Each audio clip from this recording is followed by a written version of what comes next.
Olá, hoje vamos aprender a regulação de tensão e excitação da máquina síncrona. Bom, só relembrando o que nós vimos na aula passada, nós temos agora o sistema aqui equivalente, trifásico, e aqui temos uma fase quando está ligado em estrela. E nós temos, por outro lado, aqui o equivalente quando está ligado em delta. Lembrem aqui a tensão interna gerada EA, foi determinada na aula passada. Bom, aqui temos o equivalente monofásico. A partir de agora, vamos trabalhar com o equivalente monofásico. Então, nós devemos lembrar, vamos pegar ou este, dependendo do tipo de ligação. O importante é aqui que, a partir dos valores monofásicos, eu posso encontrar os valores trifásicos, ou seja, tensão de linha e corrente de linha. Como? A tensão de linha é raiz de 3 vezes a tensão interna gerada, e a corrente de linha é a corrente de armadura quando está a ligação em estrela. Bom, quando está em delta, a tensão de linha e a tensão interna são proporcionais e a corrente de linha é a corrente de armadura dividida por raiz de 3, certo? Beleza. Bom, agora vamos ver o teorema fatorial. Então, a partir daqui, eu pego o equivalente monofásico, como eu falei, está em estrela delta, está com os terminais em aberto. Então, eu pego agora aqui uma fase, certo? Independente se está em estrela ou delta, eu peguei a fase. Então, eu vou ter a tensão de fase aqui e vou ter a tensão interna gerada. Agora, eu vou colocar carga. Pronto. Então, vai ter uma corrente que está circulando aqui, certo? E eu vou ver como que se comporta a tensão nos terminais quando está com carga em relação à tensão interna EA. Bom, a tensão terminal aqui por fase está em esta referência, eu coloquei no eixo horizontal. E está aqui representado. Bom, então eu vou considerar esse primeiro caso para uma corrente de armadura indutivo. Fator de potência indutivo. Ok? O que significa fator de potência indutivo? Que a corrente de armadura está atrasada em relação à tensão terminal de fase. Este ângulo é ângulo de fator de potência. Bom, então eu quero encontrar aqui a tensão pela resistência RA e pela reatância síncrona. O que eu faço? A primeira aqui é a tensão da resistência RA. Observem que aqui a tensão nesta parte aqui é proporcional à corrente. Então eu trazo aqui uma corrente IA em paralelo a esta IA. E eu tenho aqui então a queda. Observe que a queda RAIA é proporcional à corrente IA, porque é uma resistência, certo? O seguinte elemento é a reatância síncrona. Multiplicando a reatância síncrona vezes IA, observe que IAXS vai ser um módulo. Este J ele vai mudar o diagrama fatorial mais 90 graus. J, lembrando que é 1,90 em forma polar. Então, a partir daqui, eu tenho a direção do fasor mais 90 graus, certo? Então eu coloquei apenas aqui um módulo, porque aqui o fasor está me indicando a direção. Pronto, agora eu tenho então a tensão que eu quero, a tensão interna, EA. Essa tensão interna EA, lembrando que a tensão gerada depende do fluxo, que depende da corrente de campo, certo? E aqui tenho este ângulo. Este ângulo vai chamar ângulo de ângulo de potência ou ângulo de carga. Nas próximas aulas vamos ver como é importante este ângulo de carga ou ângulo de potência, ok? Bom, então relembrando aqui, este θ, ângulo de fator de potência, que tem a ver com a defasagem da corrente em relação à tensão. E este ângulo delta é o ângulo de potência ou ângulo de carga. Bom, vamos fazer agora para fator de potência resistivo. É a mesma história. Então eu tenho a tensão de fase aqui como referência. Neste caso, fator de potência resistivo indica que a corrente IA está em fase com a tensão. Eu tenho aqui então o paralelo com a corrente. Eu tenho a queda de RAIA. E eu tenho aqui agora a mais 90 graus a queda de tensão devido à reatância síncrona. E pronto, aqui tenho a tensão interna gerada. Para fator de potência capacitivo, eu tenho aqui a tensão de fase. Agora eu vou considerar que a carga tem fator de potência capacitivo. Então a corrente de armadura está adiantada θ graus em relação à tensão de fase. Eu vou colocar uma paralela aqui. E eu coloco aqui primeiro a queda de RAIA. Pronto, agora para encontrar a queda de tensão devido à reatância, é só mais 90 graus. Então, me dá esta direção e tenho a tensão EA, certo? Bom, então eu tenho aqui um resumo aqui das três situações: fator de potência indutivo, fator de potência resistivo e fator de potência capacitivo, certo? Bom, esta primeira situação que está aqui, eu quero agora avaliar a excitação das máquinas síncronas dependendo da carga. Ou seja, que essas correntes é a corrente que está sendo enviada para a rede ou para a carga, certo? Então, eu posso ter fator de potência indutivo, resistivo e capacitivo. Em cada uma das situações, eu quero avaliar como é a tensão em relação à tensão interna gerada. Nesta primeira situação, observe que esta tensão gerada é a projeção é a cosseno do ângulo delta, onde delta está aqui, é maior sempre a tensão de fase. Okay? Ou seja, a tensão interna, que é a tensão gerada, que é a tensão de excitação, proporcionada à corrente de excitação, é maior a tensão de fase. Esta situação caracteriza um sistema super excitado. A máquina está super excitada. O que significa super? Mais. Mais que excitado. Está fortemente excitado devido a ter fator de potência indutivo.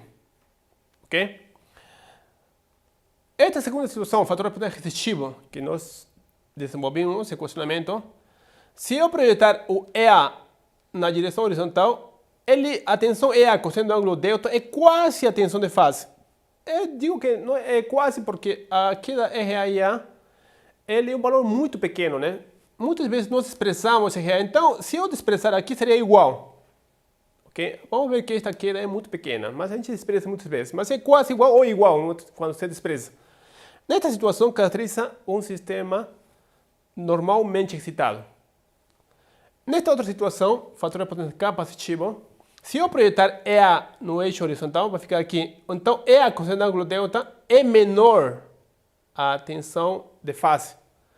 Isto caracteriza um sistema subexcitado, ou seja, menor da excitação, ou seja, a tensão interna gerada a projeção é menor à tensão de fase.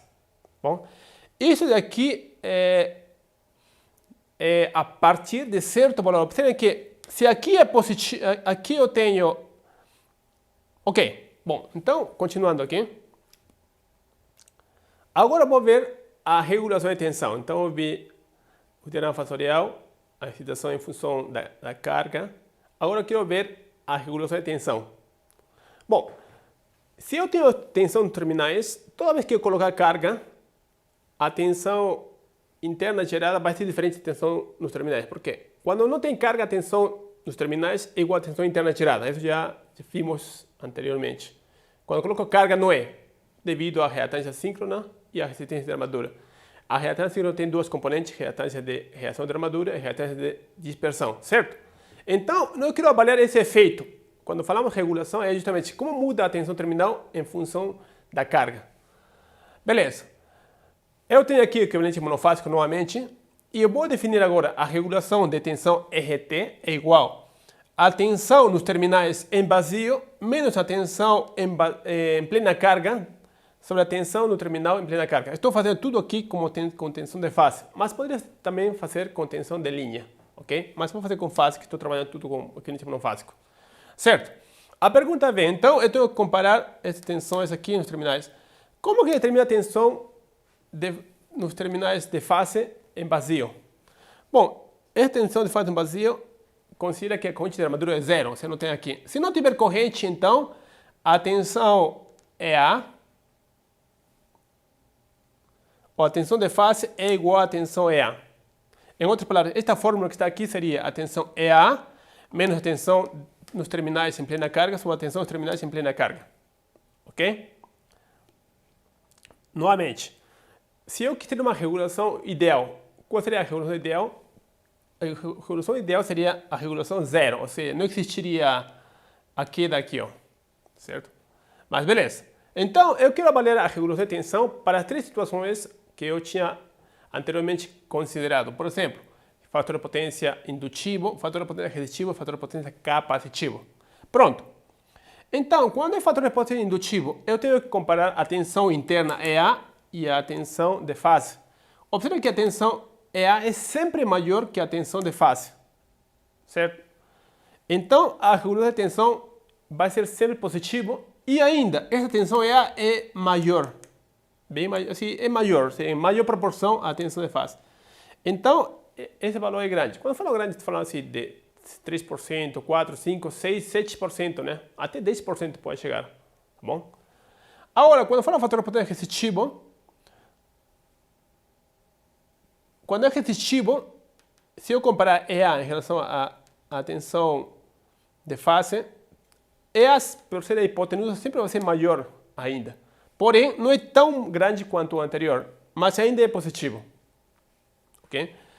E agora, quando é fator de potência capacitivo, se eu comparar este EA e a tensão de fase, na figura está mostrando aqui, por exemplo, que EA é menor. Certo? Então, para o fator de potência capacitivo, a regulação de tensão geralmente vai ser negativa. Por que falo geralmente? Porque vai ter situações que, de fato, a regulação de tensão pode ser positivo nessa situação ou zero, quando é capacitivo. Quando que vai ser negativo?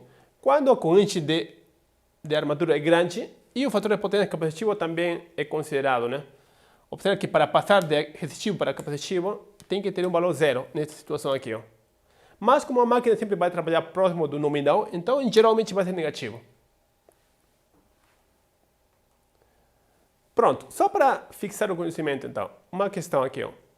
Eu quero que vocês completem essa tabela com as informações. Primeiro, regulação de tensão. Eu quero que você coloque se é positivo grande, positivo ou negativo, geralmente, né? Para carga capacitivo, resistivo e indutivo.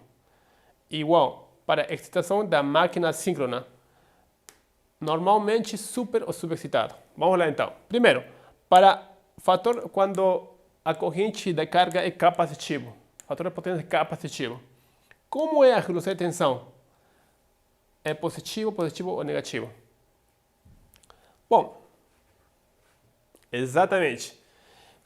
A regulação de tensão é negativo geralmente, né? Que eu acabei de mencionar.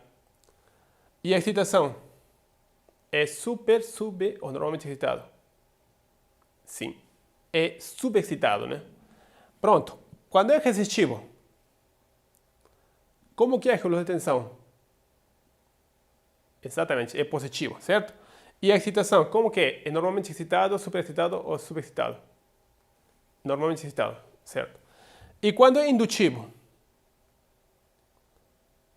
Como é a regulação de tensão? Exatamente, é positivo e grande, certo? A gente tinha comentado isso aí. E a excitação da máquina síncrona? Ele é superexcitado.